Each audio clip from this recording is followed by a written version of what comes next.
પૂણા ગામમાં પડેલા ભૂવાને આખરે પૂરવાની કામગીરી શરૂ કરવામાં આવી છે અને 2 દિવસ બાદ પાલિકા દ્વારા રિપેરિંગનું કામ ચાલુ કરાયું હતું।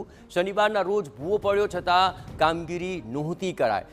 અહીં પરમ હોસ્પિટલની સામે રોડ ઉપર ભૂવો પડ્યો હતો। પાલિકાના અધિકારીઓ ત્રીજા દિવસે નિરીક્ષણ કરવા માટે નીકળ્યા હતા।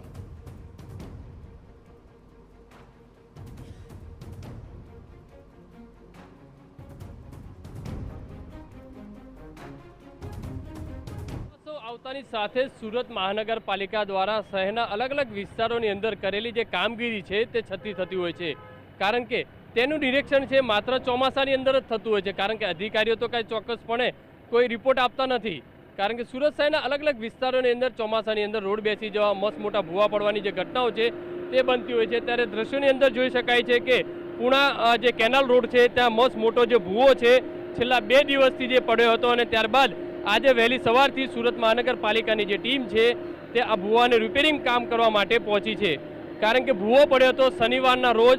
શનિવાર, રવિવાર અને સોમવારના રોજ આ મહાનગરપાલિકાની ટીમને સમય મળતાની સાથે જ અહીંયા પહોંચી છે। મહાનગરપાલિકાના અધિકારીઓ છે, મસ્ત મોટો જે ભૂવો છે તે પડ્યો હતો અને સ્થાનિક લોકોને ભારે મુશ્કેલીઓનો જે સામનો પણ કરવો પડ્યો હતો। સાહેબ, કઈ રીતના હાલમાં કામગીરી કરવામાં આવી રહી છે? સાહેબ, કઈ રીતે કામગીરી, કેમ આજે જ કામગીરી, આજે કેમ કામગીરી કરવા? છેલ્લા 3 દિવસથી ભૂવો પડેલો છે। કામગીરી તો થાય છે ને ભાઈ, અત્યારે મશીનરી આવે, લેબર આવે, અરેન્જમેન્ટ થાય પછી જ કામ થાય। કાલે કેમ નહીં? રવિવાર હતો એટલે એ તો કઈ ખબર નથી ભાઈ। કાલે રજા ઉપર હતા આપ સાહેબ? નહીં જી સાહેબ। સાહેબ, રવિવારના રોજ કોઈ કામગીરી નહીં ને આજે કેમ સાહેબ?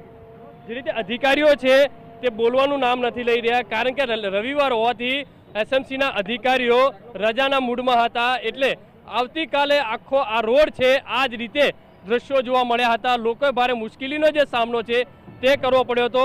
મસ્ત મોટો જે ભૂવો છે તે પડ્યો હતો અને કોંગ્રેસ દ્વારા જે છે તેનો વિરોધ પણ કરાયો હતો। ભાજપનો જે ધ્વજ છે તે આ ખાડાની અંદર, આ ભૂવાની અંદર લગાવવામાં આવ્યો હતો।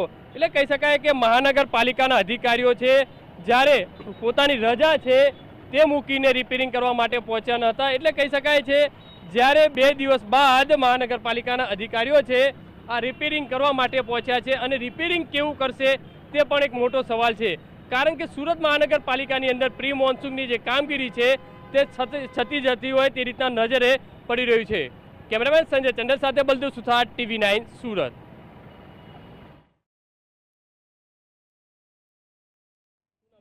રવિ વાઘેલા। રવિભાઈ, શું કહેશો? ખાડા પડી રહ્યા છે સતત, કેટલી મુશ્કેલી?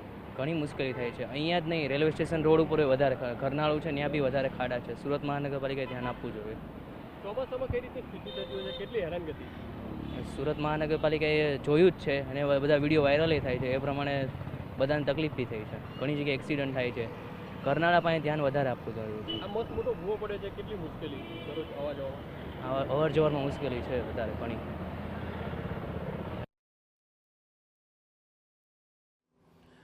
તો અવર જવરમાં લોકો કેટલી હાલાકીનો સામનો કરી રહ્યા છે તે આપ આ દ્રશ્યો પરથી સમજી શકો છો। એક તરફ ભૂવો પડ્યો છે, બીજી તરફ બેરિકેડ્સ લગાવ્યા છે, જેને કારણે રસ્તો સાંકડો થઈ ચૂક્યો છે અને તેમાંથી પસાર થવા માટે આ વાહન ચાલકો મજબૂર છે અને આખરે 3 દિવસ બાદ આ ભૂવો